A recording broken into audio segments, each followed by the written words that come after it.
ஐபிஎல்ல ஒரே ஓவரில் அதிக ரன் அடித்த டாப் 5 பிளேயர்ஸை பற்றி தான் இன்றைக்கி இந்த வீடியோவில் பார்க்க போகிறோம். நம்பர் 5ல் இருக்கிறது ரொமாரியோ ஷெஃபர்ட். இவர் ஐபிஎல்ல சிஎஸ்கேக்கு எதிராக ஆடும்போது ஒரு ஓவரில் 33 ரன் அடித்தார். நம்பர் 4ல் இருக்கிறது சுரேஷ் ரெய்னா. இவர் ஐபிஎல்ல பஞ்சாபுக்கு எதிராக ஆடும்போது ஒரே ஓவரில் 33 ரன் அடித்தார்.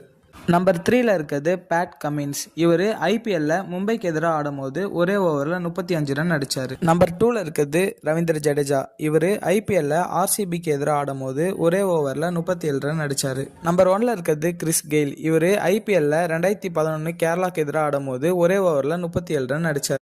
ஐபிஎல்ல ஒரே ஓவரில் அதிக ரன் அடித்த டாப் 5 பிளேயர்ஸை பற்றி தான் இன்றைக்கி இந்த வீடியோவில் பார்க்க போகிறோம். நம்பர் 5ல் இருக்கிறது ரொமாரியோ ஷெஃபர்ட். இவர் ஐபிஎல்ல சிஎஸ்கேக்கு எதிராக ஆடும்போது ஒரு ஓவரில் 33 ரன் அடித்தார். நம்பர் 4ல் இருக்கிறது சுரேஷ் ரெய்னா. இவர் ஐபிஎல்ல பஞ்சாபுக்கு எதிராக ஆடும்போது ஒரே ஓவரில் 33 ரன் அடித்தார். நம்பர் 3ல் இருக்கிறது பேட் கமின்ஸ். இவர் ஐபிஎல்ல மும்பைக்கு எதிராக ஆடும்போது ஒரே ஓவரில் 35 ரன் அடித்தார். நம்பர் 2ல் இருக்கிறது ரவீந்திர ஜடேஜா. இவர் ஐபிஎல்ல ஆர்சிபிக்கு எதிராக ஆடும்போது ஒரே ஓவரில் 37 ரன் அடித்தார். நம்பர் 1ல் இருக்கிறது கிறிஸ் கெயில். இவர் ஐபிஎல்ல 2011 கேரளாக்கு எதிராக ஆடும்போது ஒரே ஓவரில் 37 ரன் அடித்தார்.